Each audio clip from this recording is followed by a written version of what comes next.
Season 1 of The Wheel of Time has had some massive changes from the books, which would seem obvious given it's a 14-book series that's being put into a potentially 8-episode, 8-season show.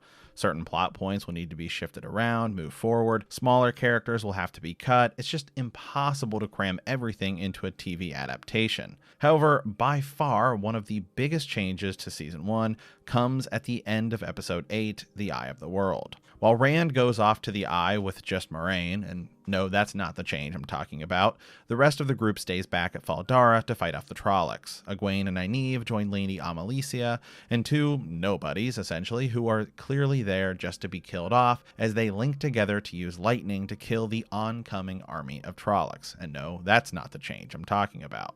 Inside the city, in Lord Algomar's throne room, we see Loial and Perrin assisting Uno in breaking open a stone safe underneath the throne that contains the Horn of Valir, which in the books is actually found at the Eye of the World, not in Faldara, and no, that's still not the change I'm talking about. While assisting, Perrin notices Padan Fain and chases after him, only to make his way back to the throne room to find everyone on the ground after being cut by Padan Fain using the dagger from Shadar Logath. This is the change I'm talking about. The same dagger that we see in episode 4 that makes a Fade scared to confront Mat. The same dagger that Mat grabbed in Shadar Logath, causing the city's darkness to chase after him and drastically transform his character. It's the same dagger that Moiraine has to try and heal him from in episode 6, and in the books he has to be healed as well. The powerful dagger is supposed to be so incredibly powerful that the simplest scratch from the dagger brings a rapid festering, skin blackening death within seconds unless healing is immediately applied, and sometimes even that isn't enough. So, unless Nynaeve and Egwene are rushing inside to save those who were cut by the dagger, it's possible the characters that were stabbed will die, including Loial. They've either changed the power of the dagger to not be that serious, or maybe they've killed Loial, one of the most beloved characters, in which case I would be flat out done with the series. Or perhaps they're just building major hype and WTF moments for book readers to come back in Season 2.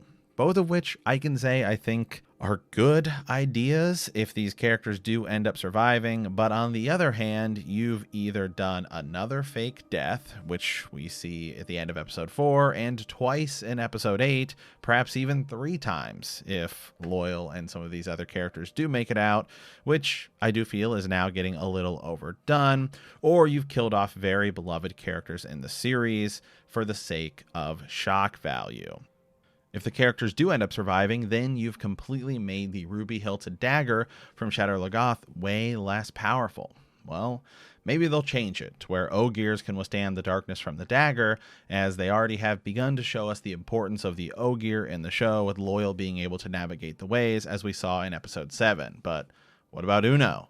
Is he going to die? Are they going to kill Uno off this early? Regardless of whether this is just for shock value or just a book oversight, it just raises questions as to the direction that they're going to be going, and at the end of the day, maybe it will be good. It is a TV adaptation. Sometimes you do have to do some things in order to build up hype and suspense, but you run the risk of not being able to come back and making that dagger as powerful as it should be with the books, especially since we've already seen the darkness control Mat. So let me know what you guys think about some of the changes from the books in Season 1. Do you think they've killed Loial, or perhaps they've just made the dagger less powerful? What about Uno? He's lying there as well. And both characters, without being too spoilery, make it pretty deep into the series. So do they die, or is this all for shock value to add a cliffhanger to get everyone excited for Season 2? So as always, heroes, thank you for watching. Be sure to leave me a comment, hit that subscribe button, and remember that the grave is no bar to our call.